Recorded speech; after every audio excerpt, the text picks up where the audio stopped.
Bonjour à tous et à toutes. Si vous regardez de temps en temps mes vidéos,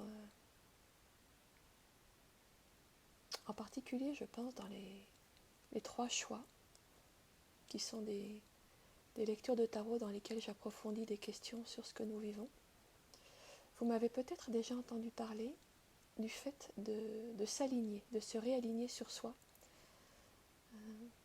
Parce que c'est vraiment, j'allais dire un concept, mais c'est infiniment plus qu'un concept, c'est une réalité qui est vraiment déterminante. Bien souvent,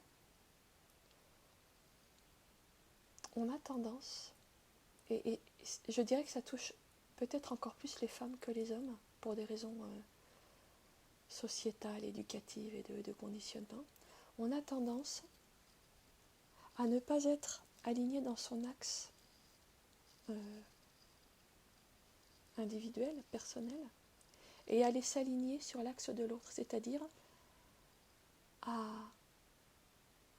oublier ce qui est important pour nous, pour répondre à la demande de l'autre. Par exemple, si l'autre ne supporte pas la colère, je vais nier en moi toute manifestation de colère pour ne pas déplaire, pour ne pas couper le lien avec l'autre, parce que je veux garder le lien avec l'autre. C'est un exemple. Vous pouvez en mettre plein d'autres. Mettez-y l'exemple qui vous parlera pour vous. Ça peut être de nier une colère qu'on a en soi, ça peut être de nier une dimension, par exemple, beaucoup de personnes vont nier leur dimension intuitive, parce qu'elles sont dans une famille où il n'y a pas de place pour ça. Ça peut être de nier une dimension artistique, parce que ça fait peur aux parents qui voudraient qu'on soit plutôt, qu'on ait un bon boulot dans la banque ou dans les assurances. Ça peut être de nier une tristesse, parce qu'on a déjà une mère dépressive et qu'il ne faut pas en rajouter une louche. Voyez-le vraiment tel que ça se manifeste pour vous. Mais souvent, donc, on va se désaligner de ce qui est vrai pour nous pour répondre à la demande de l'autre. Et on va le déguiser derrière une intention altruiste qui est de se mettre à l'écoute, de sacrifier ses petits besoins, désirs personnels par bienveillance pour l'autre. On va le maquiller derrière une intention généreuse. Et je ne dis pas qu'on n'est pas capable d'intention généreuse, mais je dis qu'avant d'en être au stade de l'intention généreuse, la première chose, c'est d'être au clair avec soi-même. Il peut m'arriver de sacrifier mon intérêt personnel par égard pour l'autre. C'est tout à fait possible. Mais je ne le ferai de manière authentique que quand j'aurai d'abord été consciente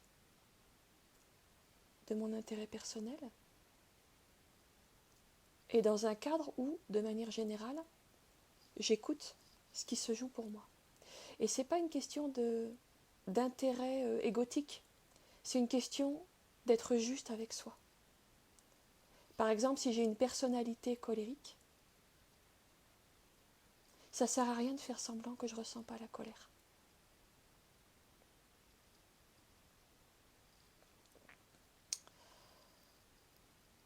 La première chose à faire, c'est dire « Ok, là je ressens de la colère ».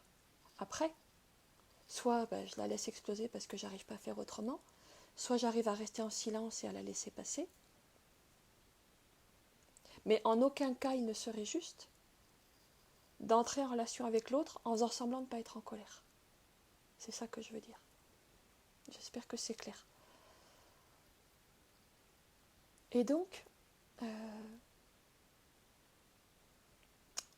bien souvent, je vais aller nier ce qui se joue en moi pour répondre à ce que l'autre attend de moi, en m'alignant sur l'axe de l'autre. Et je fais ça pour une raison, en général unique, qui est que j'espère en faisant cela avoir l'attention, la reconnaissance et l'amour de l'autre. D'après ce que je comprends, en tout cas de mon cheminement personnel, peut-être ça fera écho pour vous également, chaque fois que je me désaligne de mon axe intérieur, c'est parce que j'espère avoir la reconnaissance, l'amour de l'autre.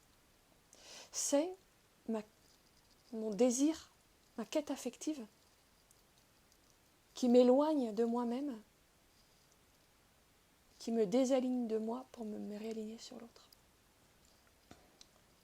Donc je dirais qu'une des premières étapes d'un parcours spirituel, en tout cas ça a été vrai pour moi, c'est pour ça que je vous en parle, c'est déjà de m'aligner sur qui je suis, de ne pas faire semblant d'être quelqu'un d'autre que qui je suis pour l'instant.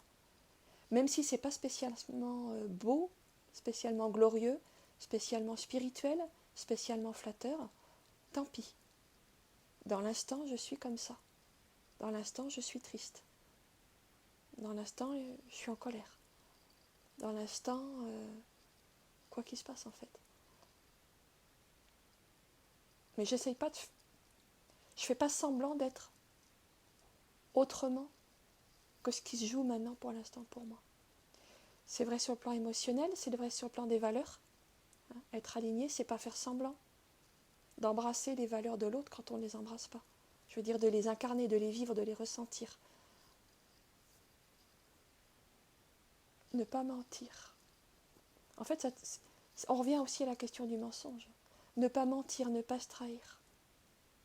Tout ça, c'est des notions très très proches. Chaque fois que je me désaligne, je me trahis. Et finalement, je trahis l'autre puisque ce que je lui donne à voir, c'est un faux moi. Chaque fois que pour faire plaisir à l'autre, je fais semblant de répondre à sa demande et que je trahis qui je suis, je lui mens.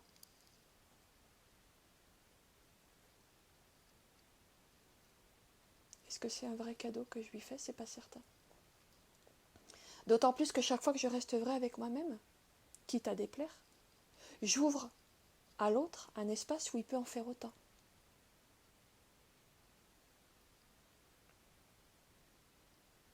Chaque fois que je me donne cette autorisation d'être vrai, je permets à l'autre d'être vrai. Même si dans l'instant, c'est pas ce qu'il voit. Parce qu'en général, dans l'instant, c'est pas ce qu'il voit. En général, dans l'instant, ce que l'autre voit, c'est qu'on n'a pas répondu à sa demande et il n'est pas content, il nous le fait savoir. Et tout le travail, c'est de rester aligné, même quand l'autre n'est pas content, il nous le fait savoir. De toutes les manières possibles. Par un regard glacial, par un silence gêné, par le fait de nous quitter, enfin, ça peut prendre toutes les proportions et s'exprimer à tous les degrés. Mais le cadeau authentique que je me fais à moi, que je fais à l'autre, c'est de mentir à personne, ni à moi, ni à l'autre. Et quand je parle de s'aligner, c'est de ça que je parle. Alors, il y a plein de ramifications que je pourrais tirer de ce que je suis en train de dire, parce que c'est vraiment au cœur du travail intérieur qui a été le mien et qui continue d'être le mien.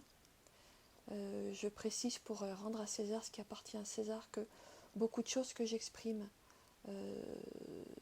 sont